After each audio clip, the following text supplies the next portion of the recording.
The Dice Tower is made possible by listeners like you. Thank you for your support. And by Cool Stuff Inc. Cool stuff in stock at coolstuffinc.com. The Dice Tower, episode 521, Tomes, Tiles, and Tariffs.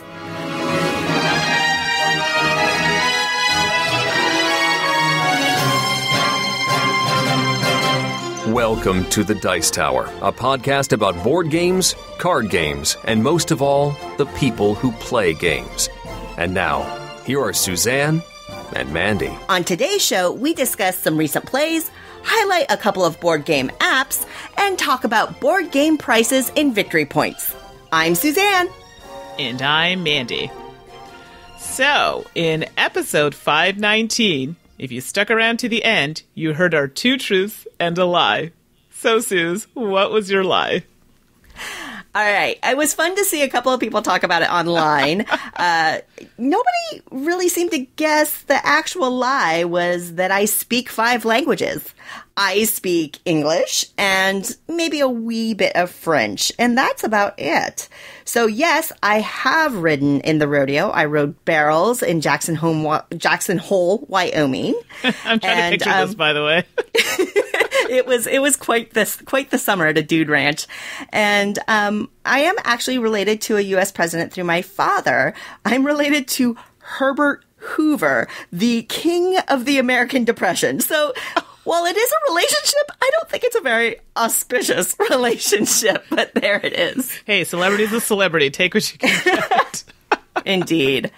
So, Mandy, what was your lie?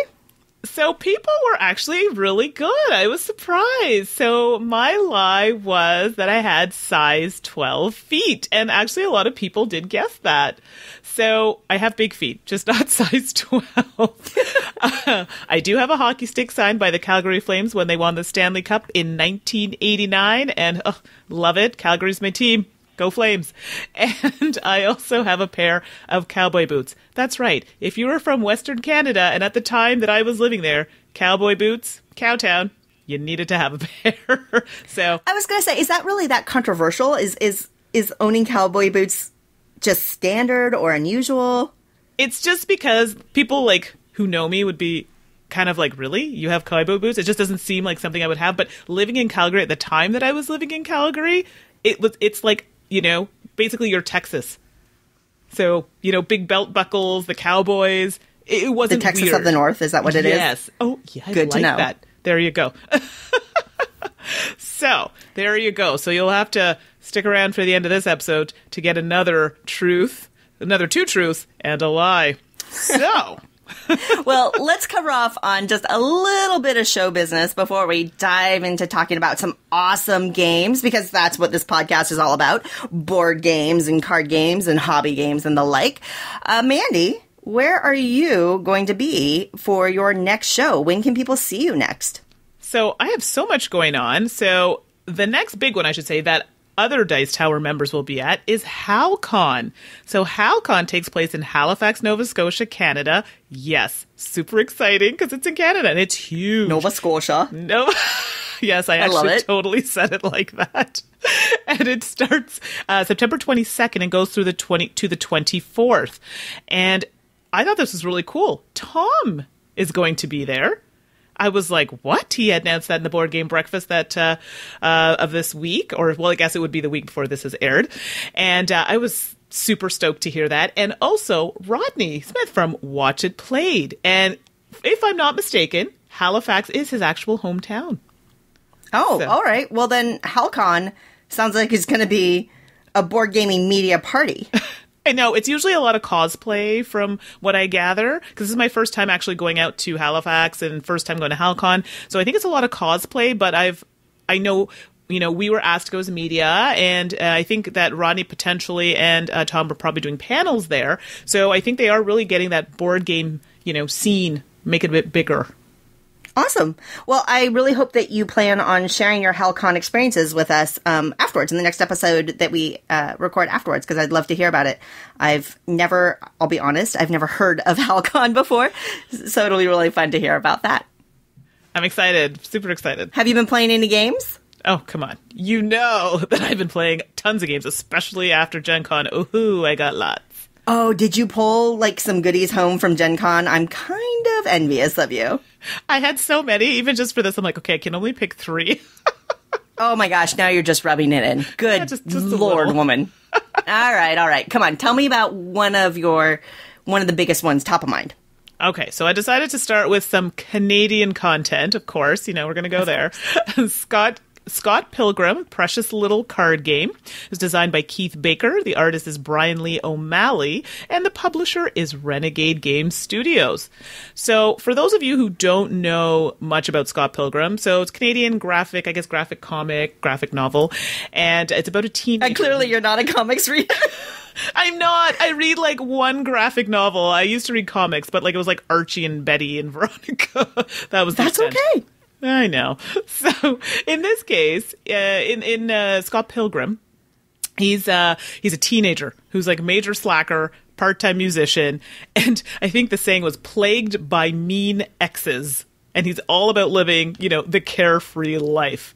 So in Scott Pilgrim Precious Card Game, it's a card game and it's a deck builder. So the goal of the game is basically to get your life together by earning victory points. So I thought that was quite accurate to describe the game. So in the game, you're overcoming challenges like robots, awkward conversations, acquiring power-ups, and defeating your evil ex. Evil exes, yeah. Evil exes, but when you're playing the game, you're looking at one specifically. Okay. Yeah. Okay. So the cards are double-sided, which threw me for a loop, to be honest, because they're double-sided. One side is green, one side is red, and then they also have the power-up cards, which I believe are blue, if I'm not mistaken. And they do different things in the game, because you have action cards and plot cards. And these cards are used to kind of purchase cards that are in your time or storyline, which we're going to talk about in a second. You also have drama cards, which can be used with your action cards. Sometimes it's good, sometimes it's bad. You have certain characters and their decks you can choose from, and then, of course, the Evil X cards. So in the game, each person is assigned a character with their deck, and there's non-character specific action cards, and these are going to be shuffled together. So then we create a plot line, which is in the middle area, which is where we'll be playing buying cards and playing against challenges. And then we assign an Evil X. So there are different ones. I mean, for the first game, you want to stick to the very basic ones because there's like a level of points that you need to reach before you can beat it. Okay. And then you want to draw cards as your first player. So I think you start off with about 4 cards.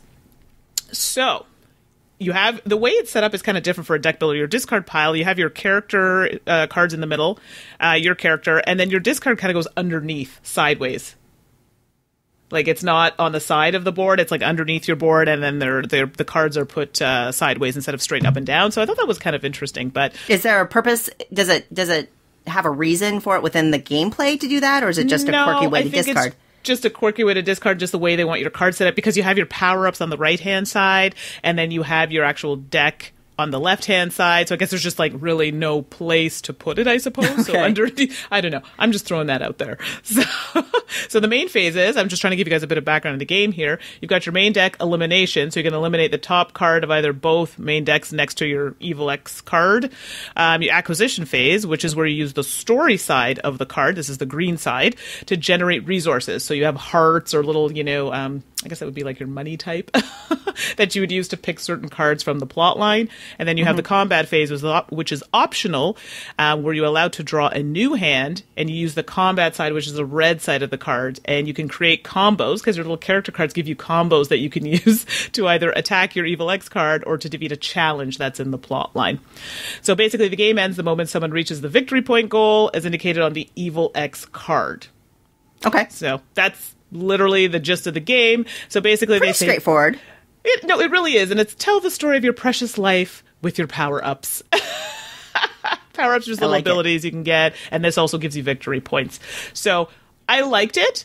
It was a little, I'm going to say quirky in the beginning, just figuring out the cards. And, the rulebook wasn't difficult, but just trying to understand, because there were a few little things that were missing.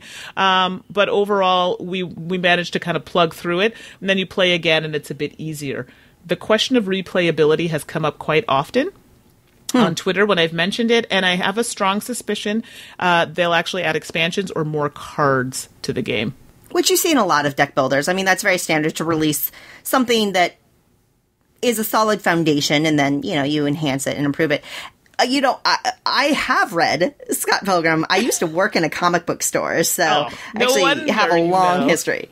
Yeah, and Scott Pilgrim hit at kind of that age for me as well. And I'll have to figure out a way to either get you a couple of them, or there's a really, there's a movie of them too that you can see. I've seen it. Oh, I don't know. Jeez, the Michael Cena movie, I've seen it. Okay. But so my question was really around those evil X's. The game is geared around conquering one of those, right? One evil X. Like, there are challenges that show up in the plot line, but really what you want to do is defeat the evil X, the one that you're pulling. And they all have different kind of abilities. Like, the main one has the evil X, but then there's two, I don't know, like sidekicks that you have to defeat before you can even hit the X. So little quirks like that. But enough about Scott Pilgrim. He's amazing and it's fun. Let us talk about your first pick or game you've played. Well, I wanted to talk a little bit about Caverna Cave v. Cave.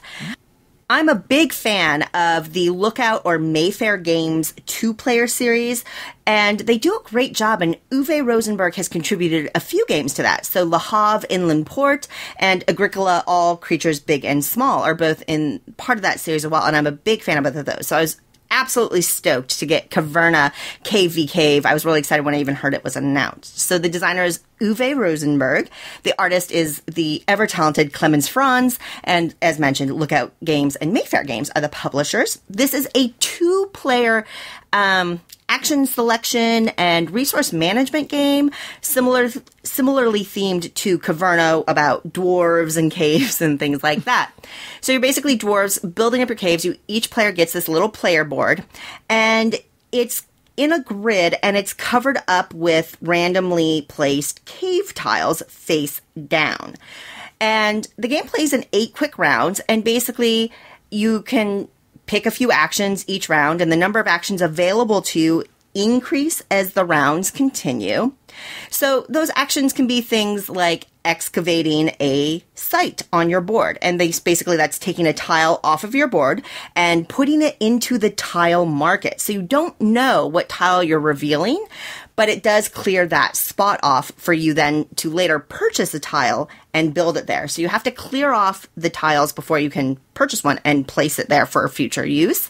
And as you add these tiles, the tiles do a variety of things, from provide resources, allow you to convert resources, give you more actions, things like that. It really is pretty pure action and resource kind of game around this dwarven cavern theme.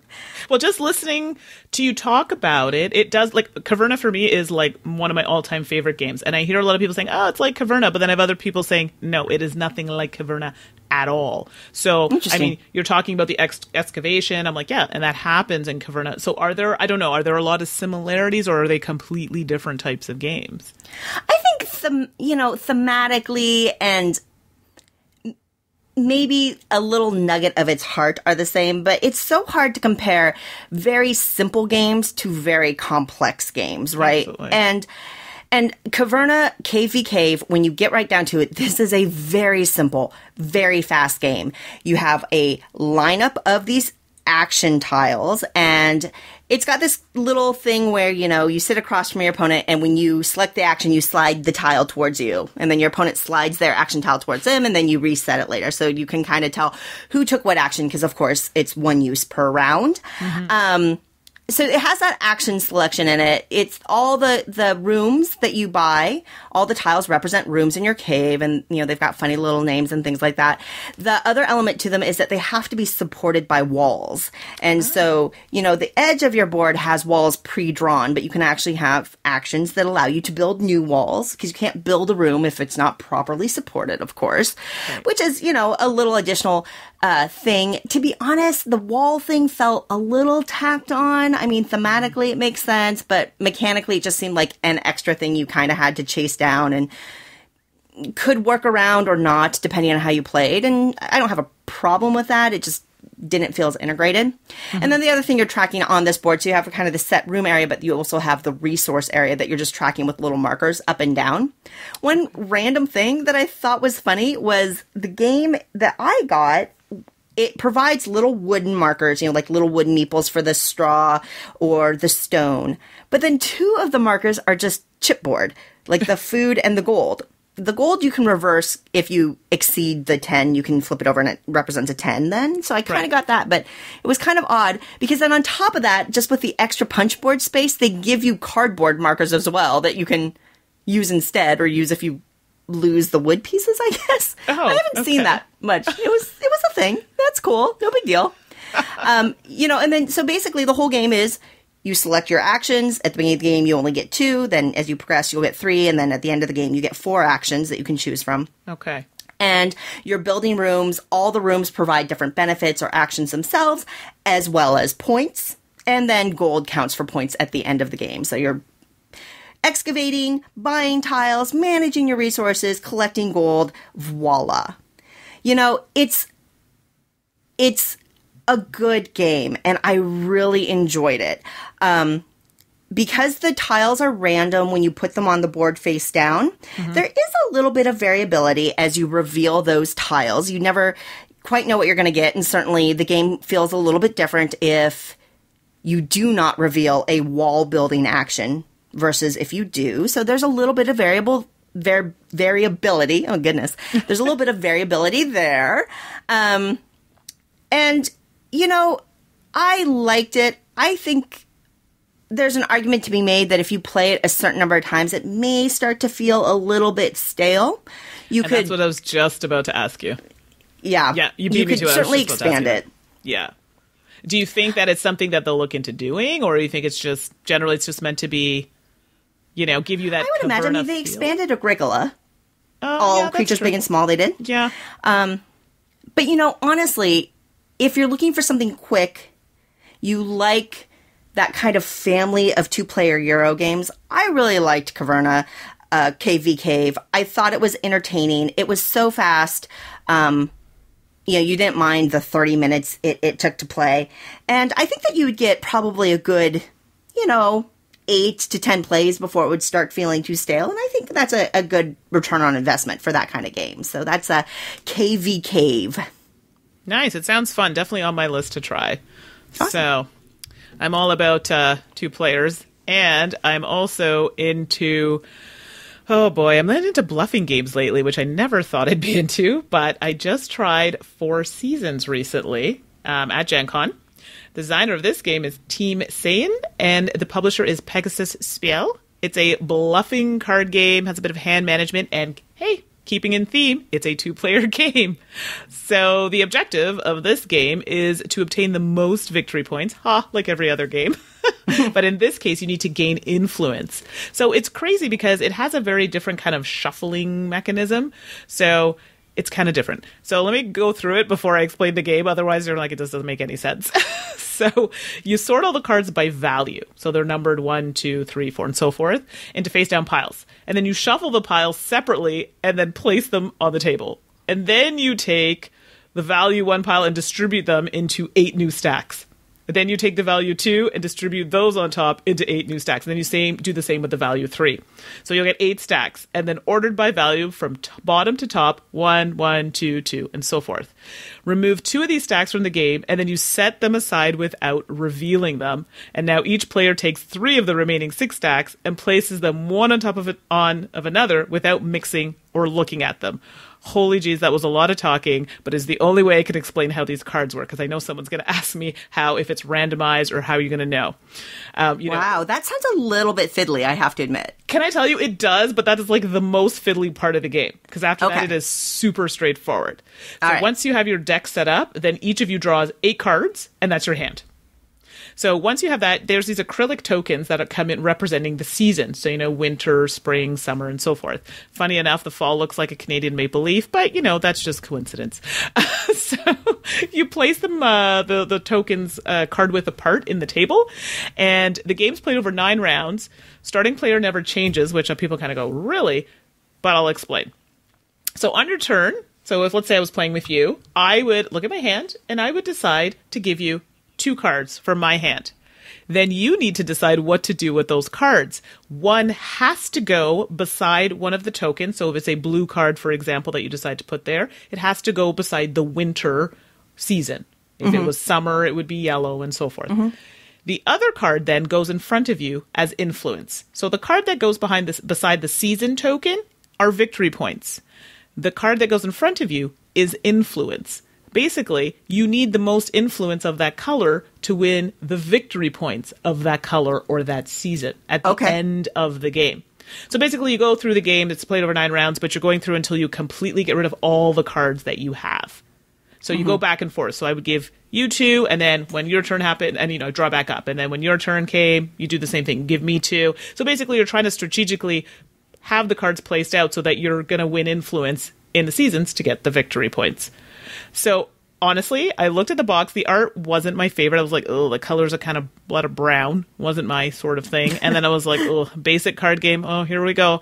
Then I was like, ooh, I like this. It's simple, but you really have to think about what you're giving the other player because you just very well might be giving them the game.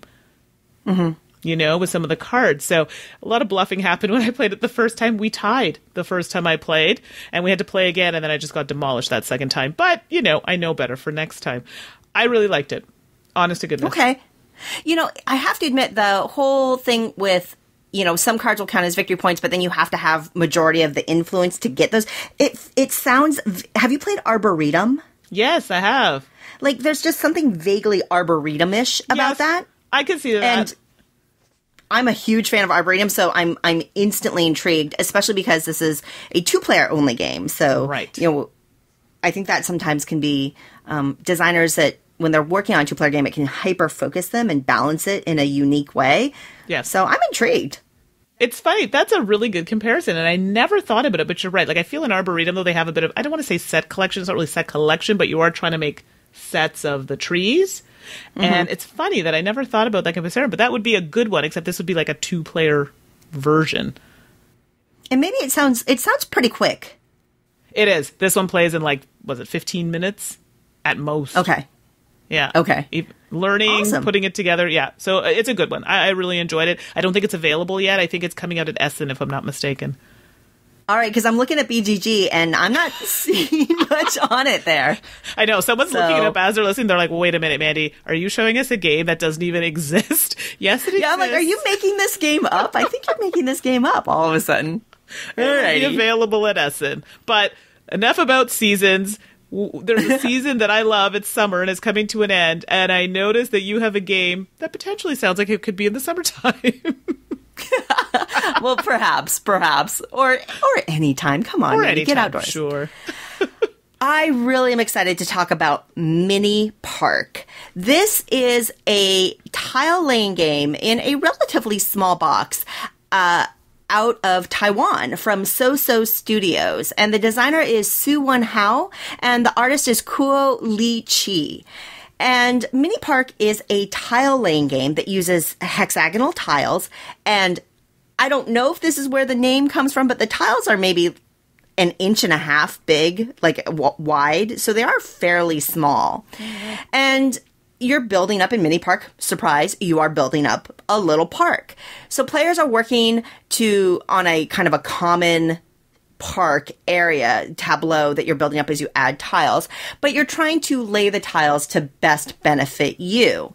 You're going to start with just, random tiles placed in the center, and then 2 are flipped up, and when it's your turn, you can pick from one of those tiles to essentially draft and place into the park, or you can choose to select a set of scoring tiles while they're still available. So that's kind of a choice that you have to make. And the tiles are things like bike riders, or there's playgrounds or lakes or forests or a few other kind of things that you'll see in a park. It's quite lovely. There's also this guy in a hat sitting on a bench, and there's a couple of these guys sitting on a bench tiles. And somebody pointed out, now I can't kind of unsee it, that each of these tile types has a little meeple with it. Okay. And the meeple for the guy that's sitting on a bench, it looks a little ominous, because it's the black meeple, and it's got a hat, and it looks just a little, I don't know, but So those are the tiles. The scoring tiles is actually where I think the game gets interesting. What maybe sets Mini Park apart is that there are scoring tiles for each tile type. So there will be a lake scoring tile or a bike scoring tile. And these will do things like if you own the bike scoring tile, you will score points for the longest road that the bike is on. Right. Or if it's the lake tile, you will score points for the biggest continuous lake kind of thing. But they're paired randomly with a secondary set of tiles. And those are also associated with a tile type. But basically all they do is they provide you half the points of the person who owns the big tile. So if you own the forest tile and you get 20 points, and I own the secondary forest tile, I will get 10 points. I get half the points of whatever you score for that thing. And because these secondary tiles are paired randomly with the primary scoring tiles, it creates a really interesting choice, first of all, as you're kind of weighing the cost and benefits of these pairings.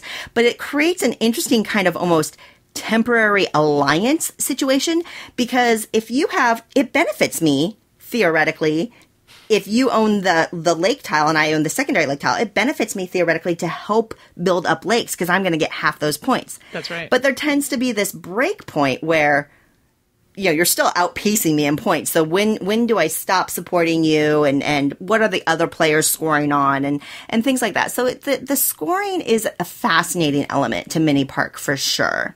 It reminds me a bit of, I feel like it had that Carcassonne feel a little bit, but then I've been noticing this theme in games, and I may have said this on the last podcast. A lot of games are coming out where you kind of like help others to kind of get more points, or other people can kind of jump on to kind of help themselves. It might be helping you in the long run, but then at least they're getting points and not getting versus getting nothing. I don't know. I've just been seeing that semi-cooperative feel to games, even though it's not really cooperative. Right, exactly. It's definitely not a cooperative game, but it does have that kind of pseudo cooperative thing for sure. I think that's a interesting point. I would say the tiles are small. I love it. But I did have a couple people say, oh, I wish the tiles were bigger. And partly that is the art is really charming. I like this style of art where it's a little modern. It's kind of got a lot of silhouette action going. And I think it's bright and it's colorful. And I think the art is very charming. And, you know, there are those scoring tiles I mentioned. There's actually 2 different sets of them. So that adds a little bit of variability. Right. And there's also an expansion set of park tiles that have a few different tile type elements to it, like a road that loops back on itself and things like that. And those are optional. So that adds even more variability. Ultimately, I really like Mini Park. It plays super, super fast. For a tile laying game, it doesn't take up a ton of table space because the tiles are so small. And, you know, it's quick. It's thoughtful. There's some thinking that goes into it, but it's still very light. That said, you know, the scoring takes a couple of tries to really kind of click and understand how each of the elements score. Being able to visually track that may be problematic for some people because some things are based on what side of a road they're on, and if the road twists and turns, you're kind of taking a little bit of time to figure that out. But for me, the benefits definitely outweigh any kind of fiddliness or oddities around understanding the scoring. And I really like it. It's a charmer, and that is Mini Park. Fantastic. It sounds really fun. That's definitely one I'd like to give a try. My final game that I played, and I know you will appreciate this because we first played it together at Gamma, is Custom Heroes. Oh, I'm excited. Designer is John D. Clare. Artist is Matt Paquette. Publisher is Alderac Entertainment Group, so AEG. And there's some magic words here right now. Trick-taking. Check. Love that. It's a card game, and card crafting. So much fun. So if you guys are familiar with Mystic Vale, then you'll have an idea about the card crafting. And I'm sure there are others, but that's the one that most people, or a lot of people, would know. So in this game, players want to win the rounds by, like, you know, trick-taking games. You want to get rid of your cards. In this case, as quickly as possible. And in this game, they use the classic climbing trick mechanic. So if a player leads with 3 4s, the next must play 3 of a kind of equal or higher value. When all players pass, the last player to have played cards leads a new trick with whatever card or set of equal cards they would like. And you go to cards first for first place, second for second, and so forth. This is cool in this game because you have advancements that you can sleeve into your card. So you start off with a couple, and some of them are, things that increase or decrease value of cards, add new abilities, such as turning them into wild or reversing the directions of values in the cards. So, for example, you're playing lower numbers instead of going higher when the next hand is played. These are really fun and very useful. If you are last in a round, you get more of these advancements, but then you're not really getting points. So It's meant to give you an opportunity, right, to kind of pick up the pace and potentially get a higher ranking in the next round. And stay competitive. That's right, exactly. Okay. And when you use advancements, if there is a cost associated with it, you do need to remember that you do have to have money to pay to use this advancement. You also can't use advancements in cards, like they have little circles on the bottom. So if you've already kind of covered that circle with an advancement, you can put another one in there as long as the circle at the bottom of the card doesn't cover the one that's already there. So you can have multiple, but just make sure that they're all different, kind of taking up different positions, I guess I should say, in the card. So here's the thing, though. You're not necessarily guaranteed to keep these cards because at the end of the round, all the cards are shuffled, including the ones you've made, right, into kind of power cards with your advancements, reshuffled and dealt out. So here's where it gets tricky. You potentially could have made a very powerful card that may be given to another player when the new round happens and all the cards are dealt out. So that is something you have to keep in mind. So you earn points, more advancements based on your ended round position, which we talked about. And you want to basically try and be the first player out of a round. That's what's going to get you the points. To win, a player must get to 10 points, but then you need to win a hand. And this is something they changed. Because I remember playing, I think, with you, and I also played with Dan King. And I remember, I think it was like 15 points, or potentially the points were the same, but it took a long time to win. I couldn't remember the end condition, but it wasn't the same. They changed it, and I'm glad they did, because good gracious, it was difficult to win. So I really like this game. We had a lot of fun. It's not just card crafting, because I'm going to be honest with you, Mystic Vale, I liked it, but I found it a solitaire game. I'm sorry, I'm being honest. And I gotta be honest, but it was still a good game. Versus Custom Heroes, I really liked this game. It had the trick-taking element, and it was a bit more interactive. So for me, Custom Heroes is right at the top of my list. I'm very happy with this game. I'm glad to hear that you're still really enjoying it, because I really enjoyed it in my play at Gamma, but it was busy and things like that. And I'm super eager to get this. I really personally enjoy Mystic Vale. I love these powerful cards that create. Yeah, there's just something, you get these moments in that game where you've crafted this amazing card, and when you draw that card and play it and it does all this stuff, the feeling is so awesome. I love those moments. And I like this system overall. I know a lot of people, is it gimmicky or whatever?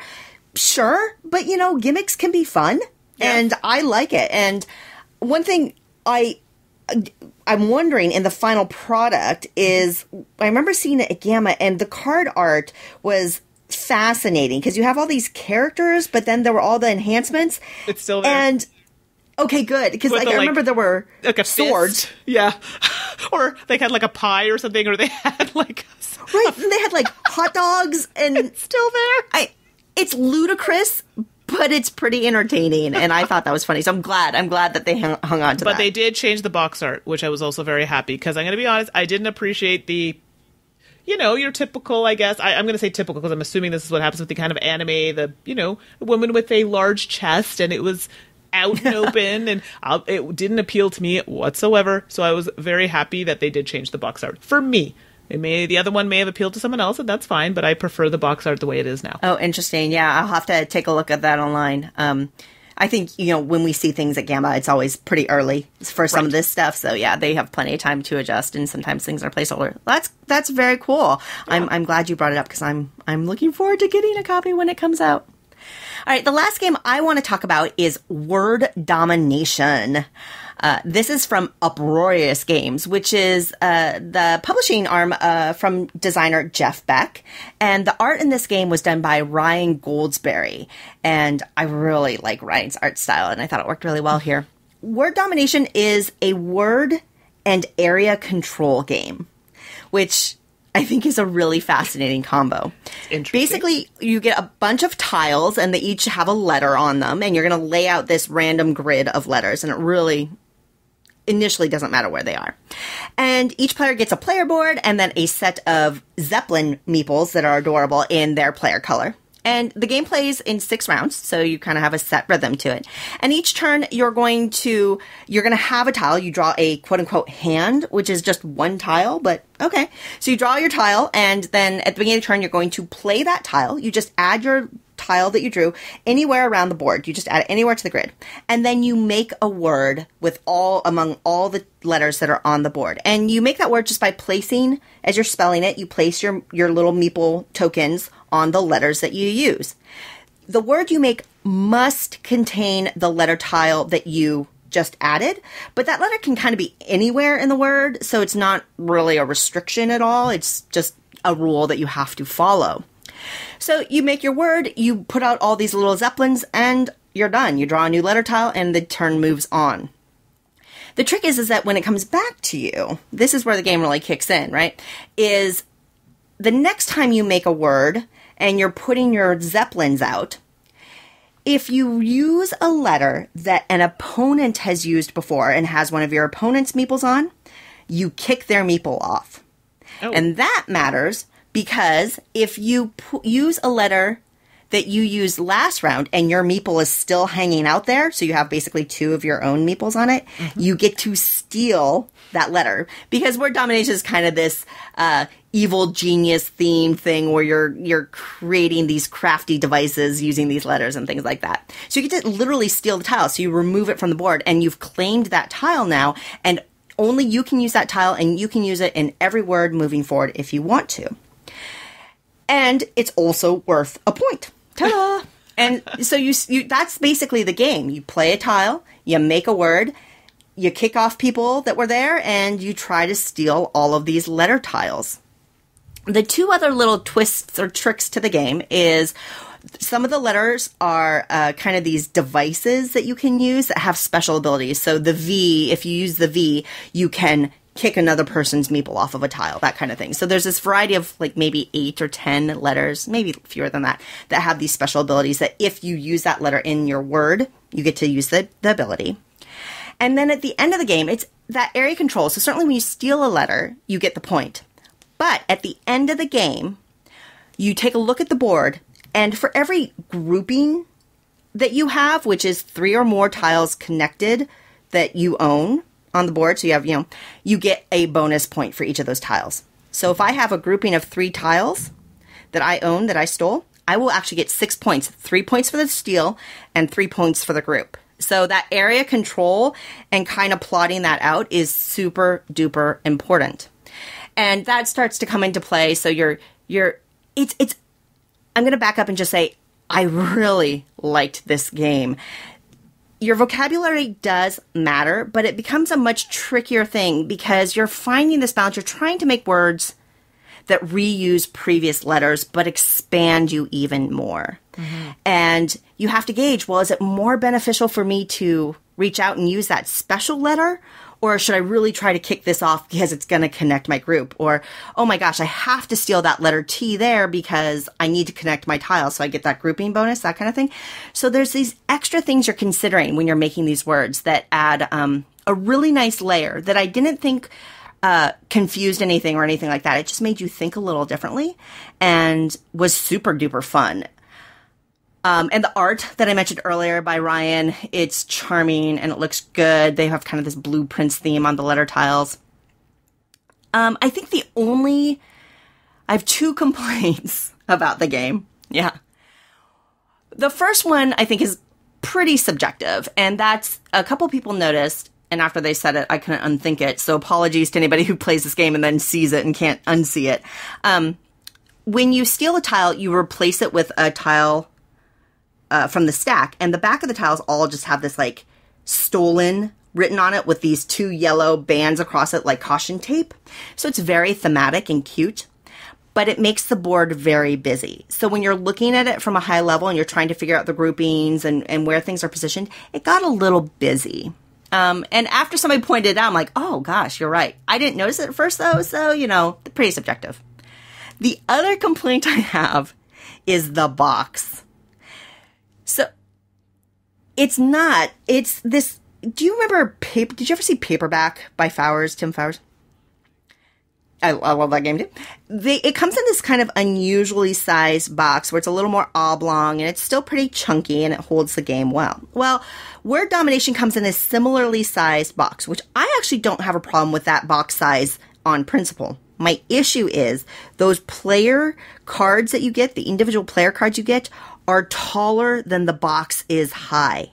So you literally cannot put the player boards into the box and close the box all the way. And I really, really wish they just added a half an inch to the box height so I wouldn't have that problem. But ultimately, Word Domination is such a fun game. I'm going to get over it. I'm glad I have it in my collection. It's a really clever word game, and that area control adds something special, and I'm glad I got it. Hit that pledge button and take my money.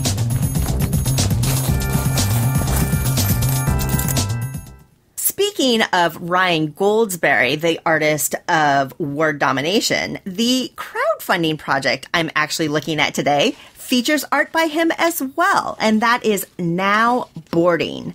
This is designed by Tim Fowers, who is famous for Paperback and Burgle Brothers, and published by Fowers Games. Go figure. Of course.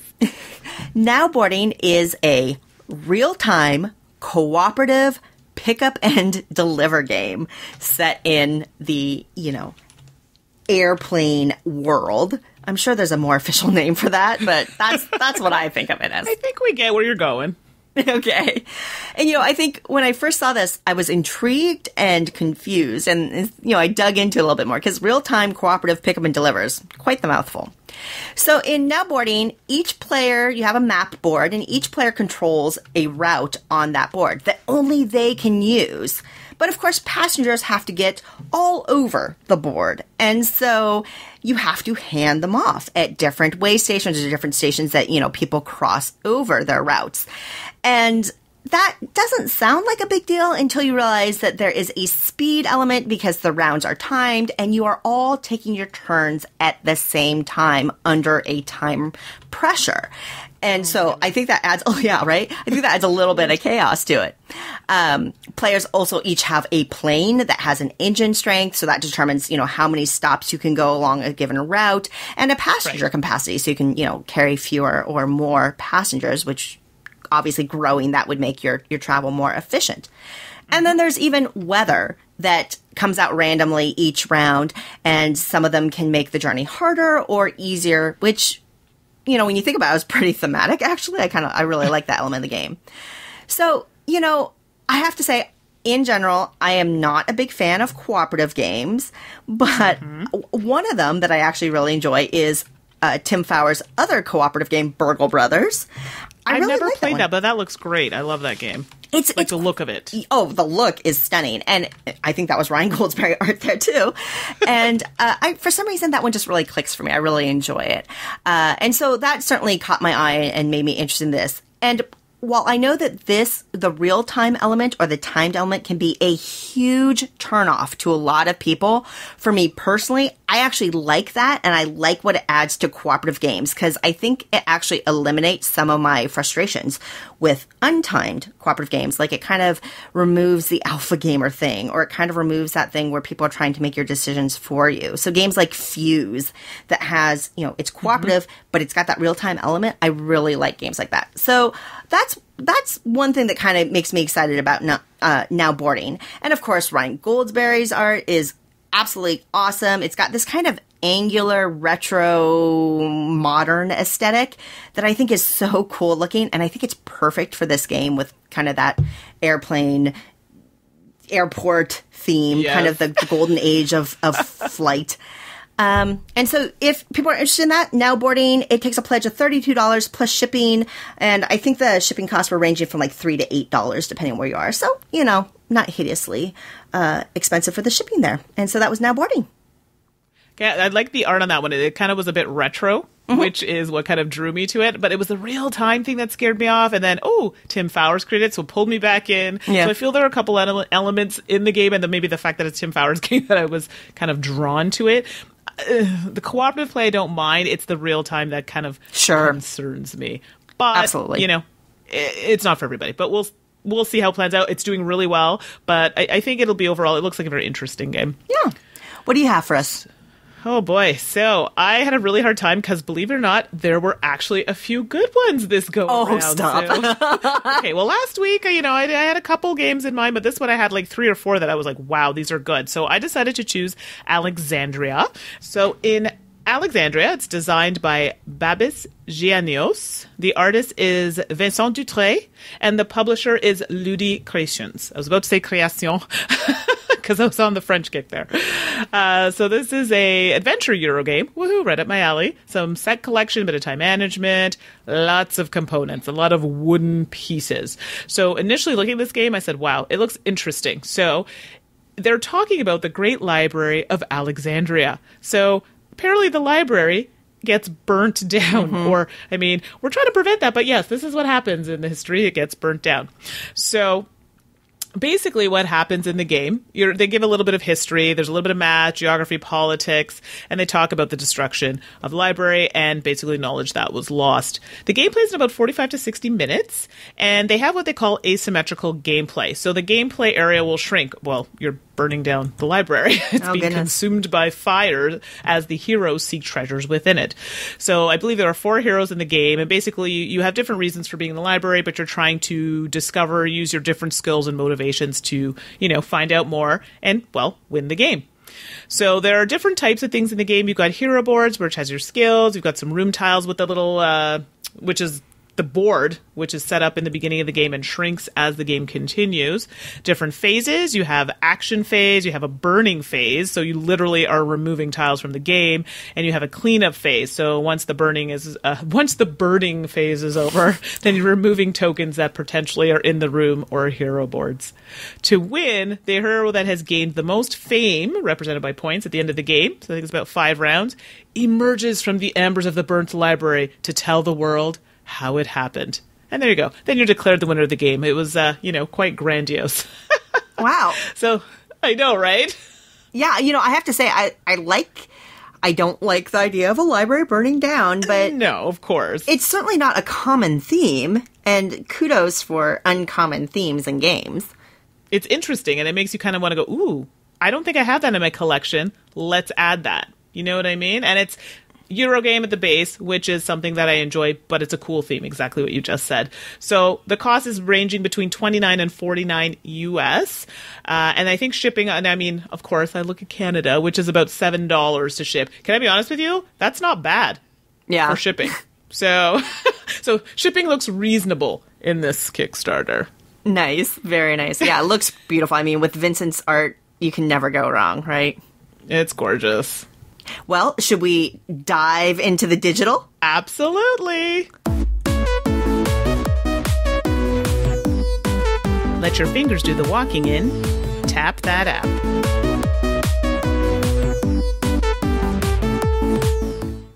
I have to admit, I'm really excited that we're going to be talking about board game apps a little bit in the podcast. I know that there's a lot of people that aren't very fond of the digital encroaching into the board game world, but I personally really love playing board games in app form, mostly because I don't get to play as many board games as I want to, so it's a really easy way for me to get that fix. For my first game that I wanted to talk about in our Tap That App segment, I had to pick, I was thinking about, well, what do I really like about board game apps? And there's such a huge variety nowadays. It was tough for me to choose. But I ended up going with The Game. The awfully named The Game. The impossible to search for on BGG, The Game. Brutal. But it's a great game. this is designed by Stefan Bendorf, and the artists are Oliver and Sandra Freudenreich, and it was originally published by NSV Games, but has been distributed beyond that. And the developer is the Outline Development Group, and it's available on both iOS and Android. So if anybody finds this app interesting and you have a iOS or Android device, you can check it out. The game is a cooperative or solitaire card game, and you basically have a deck of cards that is just numbered 2 through 99, and then there are these 2 kind of up arrow markers and 2 down arrow markers. And basically, players have to play cards from their hand into one of these 4 stacks. And they just have to follow directions, basically. So if there's a 5 and it's on the up section, I have to play a 6, 7, or something higher than a 5. And, conversely, if you have a 97 on the down arrow, I have to play a 96 or 72 or 44 or something like that. And really, ultimately, the goal of the game is just to play all of the cards onto these stacks.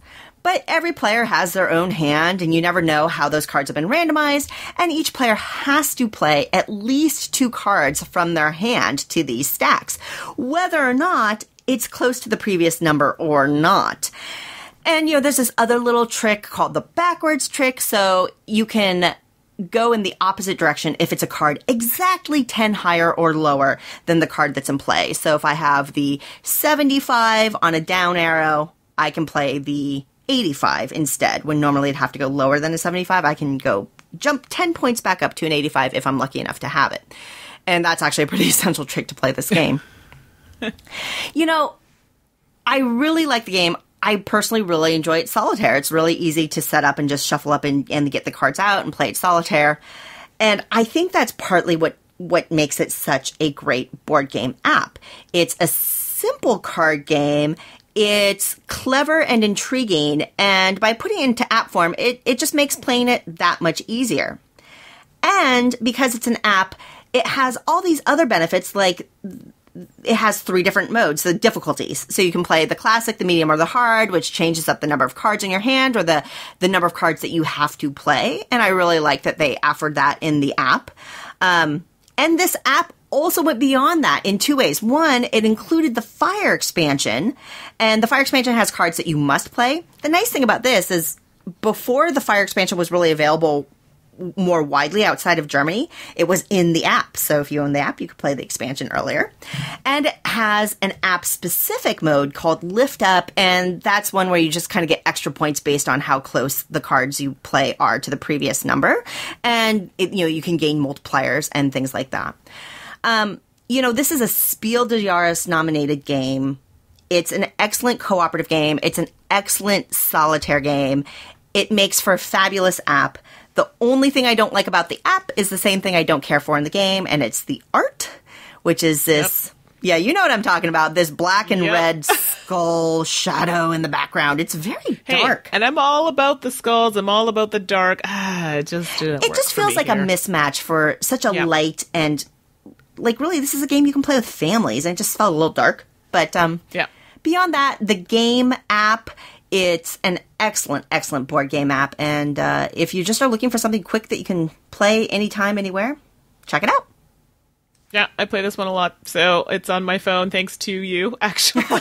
So you're the reason why I got it. So I think it was a combination. It came with, you could buy the game and something else, if I'm not mistaken. Sure, some, little bundle deal. Yeah. Yeah, it was like a bundle thing, so I ended up getting it. So, yes, I play this one a lot, and I love it. Good. So my pick is Colt Express. It was a shock to me that I even liked this game because it's a programming, one of those movement programming games. It has a lot of memory involved, and anyone who knows me knows my memory can be a little short, but it was actually really good for working that, and a bit of take that.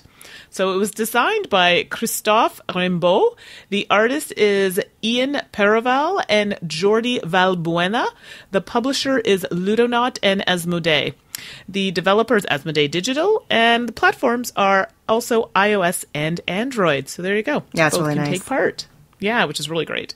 So in Colt Express, you play a bandit robbing a train at the same time as other bandits, and your goal is to become the richest outlaw of the Old West.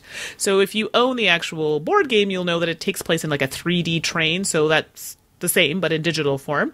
And as a bandit, you can move from one card to another. You can run on the roof, punch other bandits, shoot them, rob the passengers, or draw the marshal out of position. The train they have, it's dependent on the amount of players that are in the game, but each car is kind of seated with gems, bags of loot, or suitcases at the start of play. Basically, I mean, you've got some cards, and as the game suggests, you need to plan your actions ahead of time. So there are many times I, plan to do a punch, and I'm punching air, and there's no one there because they've moved to the top of the car. Yeah. So if you've played games like that Jeff Engelstein game. Flagon and Dragon? Thank you. Something along those lines, then you'll kind of understand how this game works. At the end of the game, whoever fired the most bullets receives $1,000 in braggart bonus, and whoever bragged the richest haul wins.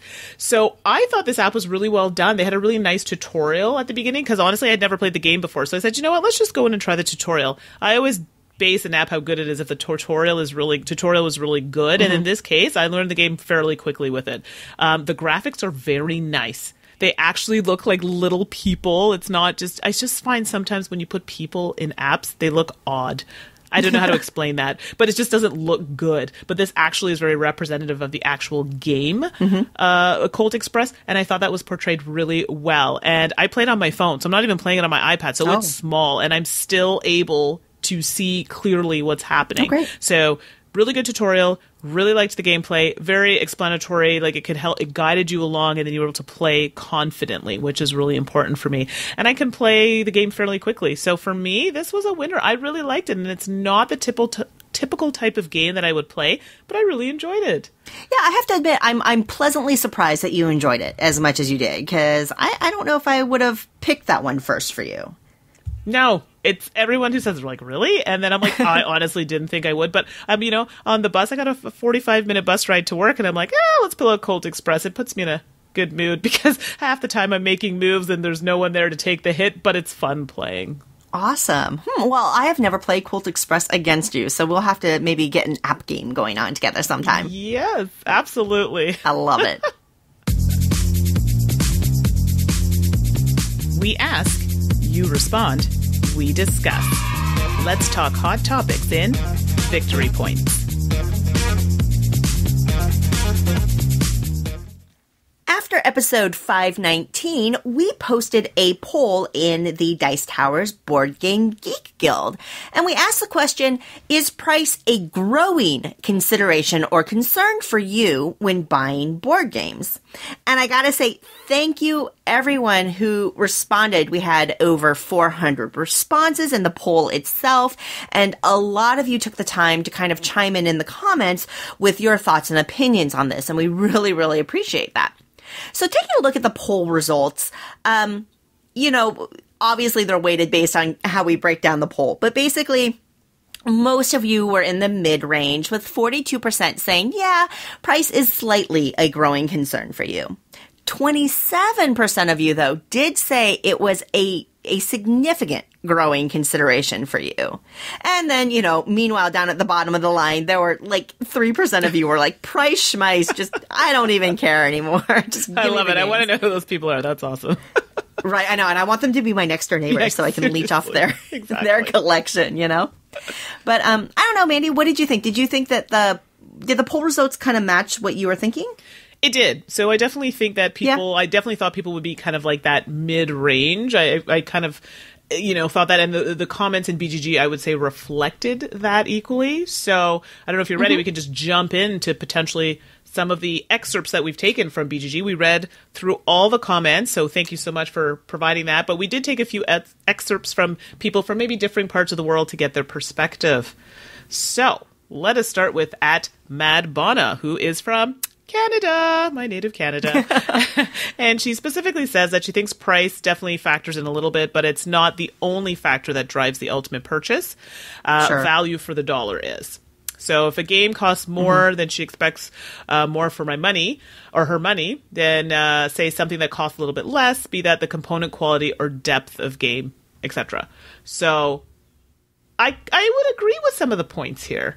Yeah, I mean, value is price is how much money you're putting out, but whether or not the game is worth that price is probably what you're really balancing when you're thinking about buying a game. And so you're really talking about value.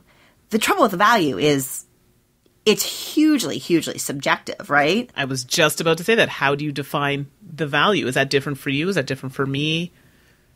Yeah, is it in the components? Is it in the, like, even Madbana, she talks about the enjoyment that she gets out of it and the depth of the game.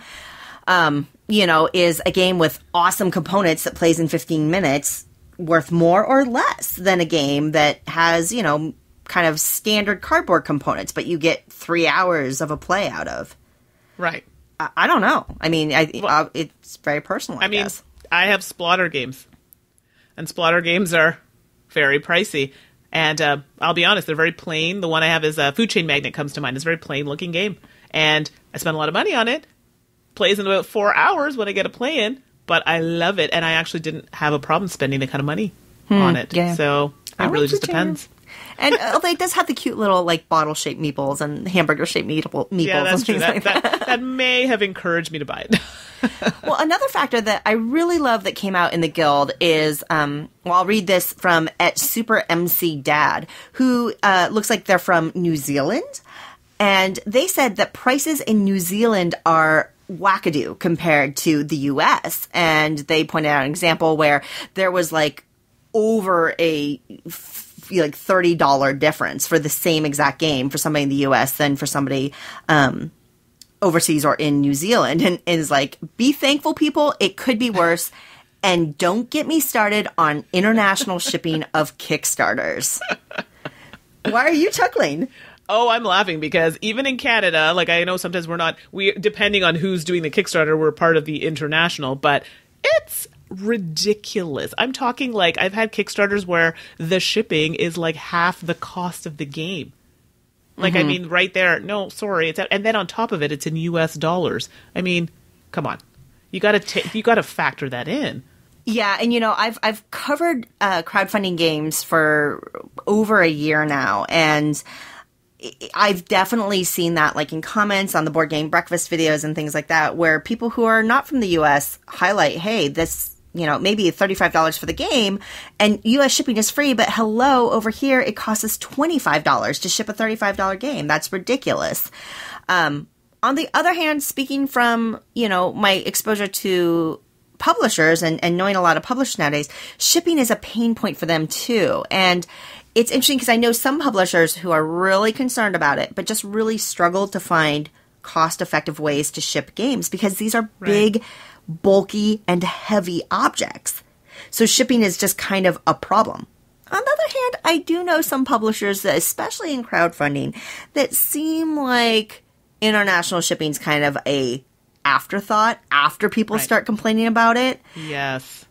And I don't care for that either. I mean, people who are trying to crowdfund should be thinking about that ahead of time and trying to find solutions for their consumers beforehand, for sure.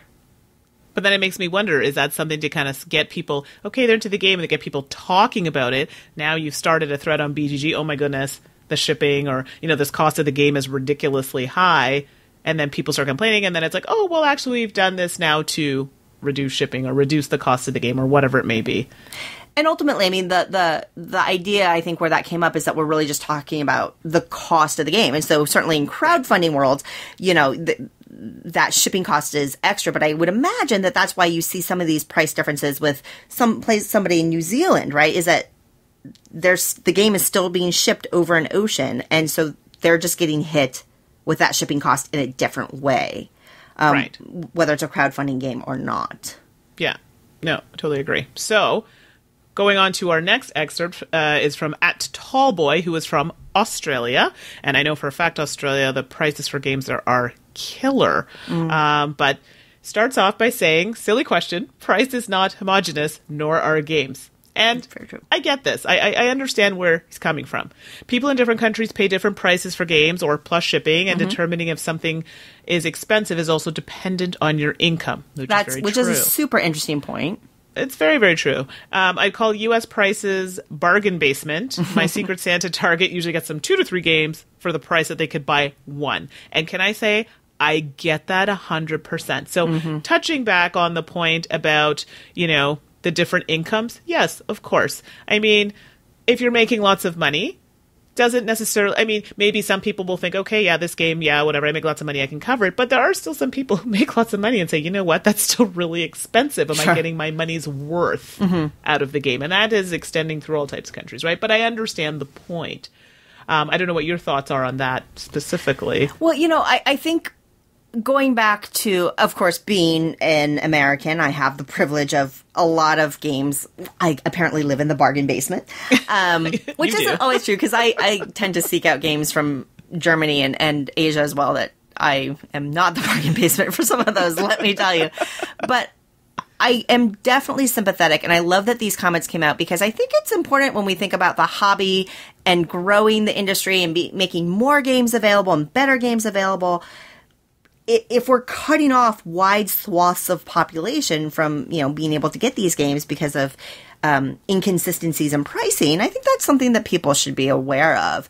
I know I get it just, like when I'm seeking out games from other countries, I get hit by that kind of price differential sometimes. And also on the rare occasion when there are crowdfunding projects that are based in other countries, I definitely get that shipping shock in the other direction. Well, and there have been a few projects where I've seen that go the other way. So I'm not unsympathetic. That's for sure.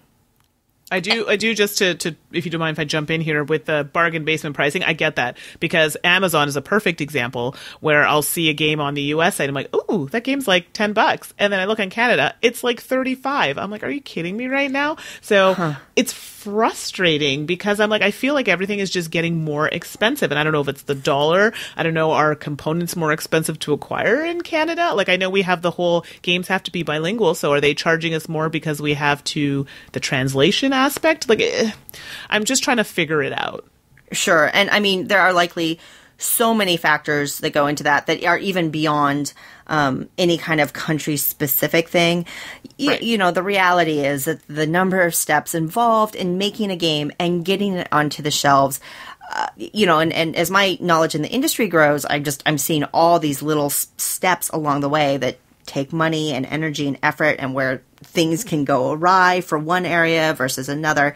So, I mean, I will say I don't think there's any kind of grand conspiracy, but I could see where there's maybe a lack of foresight or a lack of larger planning and forecasting for some kind and risk mitigation for certain things that if more publishers, more distributors, more retailers were able to kind of think a little more holistically and broadly, maybe some of that would be improved.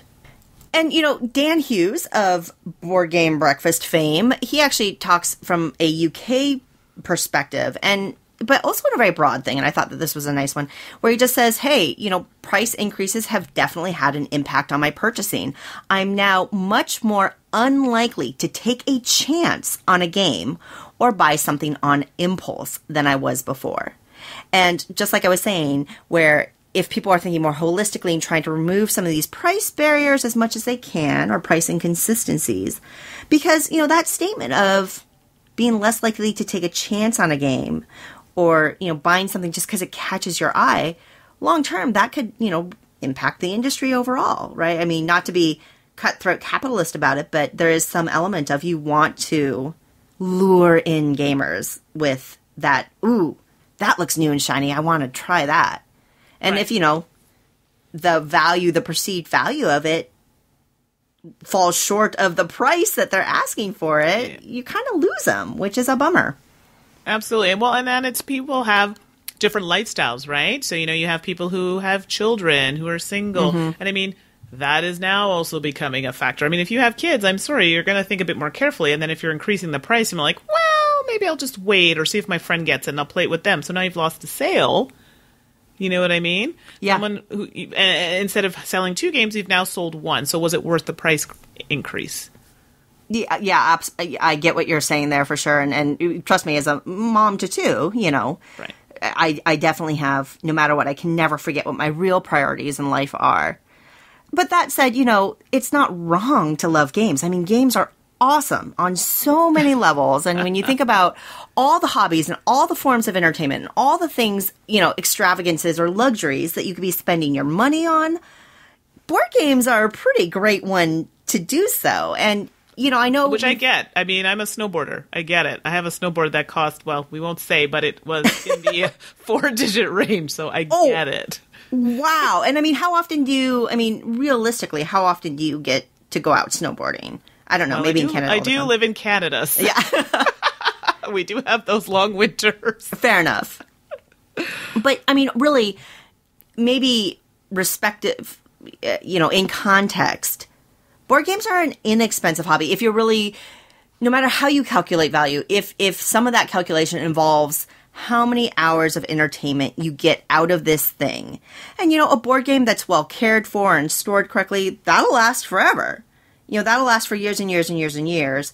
And so if you're doing a calculation of dollar per hour of entertainment, I know that's been discussed before with other people as well, that board games are pretty good return on that investment from that point of view, compared to a movie where you can spend $16, $20 for 2 hours of entertainment for just one person and that kind of thing.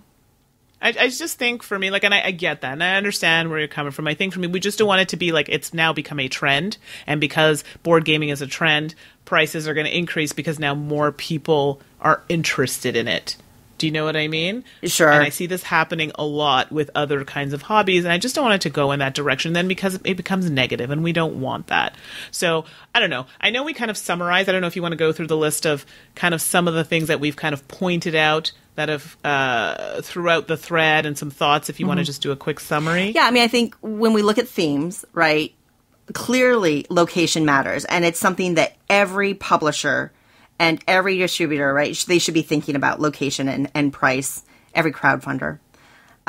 Value, it's really not necessarily always, is it really about price or is it really about value, right? And what that plays into.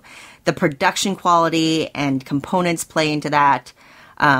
Where you are in life, right? Like you mentioned, that was a great one where hey, being dual income or single income or all that kind of stuff. And, the value of it as an entertainment kind of thing. I mean, really, no matter how much we love games and no matter how much value we perceive in them, ultimately, always remember they are games and never spend more than you can afford. Stick to your responsible budget, even if your budget's very different from mine. Exactly. Those game schmames, I don't care what price people are, those 3% of you. I need their life. Right, I know. Dreams, squad goals. Well, we really loved getting everybody's input on game prices. Thank you really for chiming in on the poll. It kind of exceeded my hopes and expectations. But for next episode with Mandy and myself, we actually want to switch it up a bit, and we want to take a page out of Tom and Eric's book and take questions. What a concept. Questions. Yay. Yay. Questions are good. Absolutely. So if you've got a question that you'd like Mandy and I to talk about on air, send us an email at suzanneandmandy@gmail.com. We will take all those questions and put them in a list and try to go through them and answer all your pressing questions about board games and 80s sitcoms and pie. So there you go. Well, that will wrap up episode 521. Thank you so much for listening. Yes, thank you. We really, really appreciate it. And in our next episode, episode 523, Mandy and I will be back with a new shelf staple, and we'll be answering questions submitted by you. Yeah, we're very much looking forward to them, so send lots of good ones. Thanks for listening. Promotional consideration has been provided by game publishers in the form of review copies of games. This podcast is sponsored by listeners like you. Thank you for your continued support. And speaking of support, the Jack Vazel Memorial Fund is an organization dedicated to helping gamers in need. Learn more about the fund's mission and how you can help at jackvazel.org. The Dice Tower is produced by Tom, Suzanne, Mandy, and Eric, with assistance from Itai Perez, Derek Porter, and Rob Searing. Our theme is composed by Timothy Pinkham and arranged by Matt Bellier.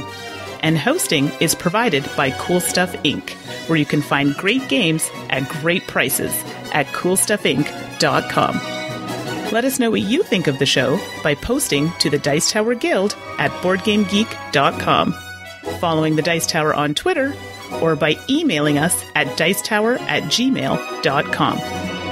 And don't forget to visit the other shows in the Dice Tower Network at dicetowernetwork.com. Until next time, from all the gang at the Dice Tower, have fun gaming. All right, Mandy, 2 truths and a lie time. You ready? All right. Yep. I'm missing an organ. I got mistaken for Margaret Cho once at a show, and I got VIP access. And I own over 100 craft paper punches. Okay, very interesting. So, my 2 truths and a lie. I own 2 cats. I played competitive football. And I auditioned for a prestigious ballet school. So let's see if people can find out which are the truths and which are the lies.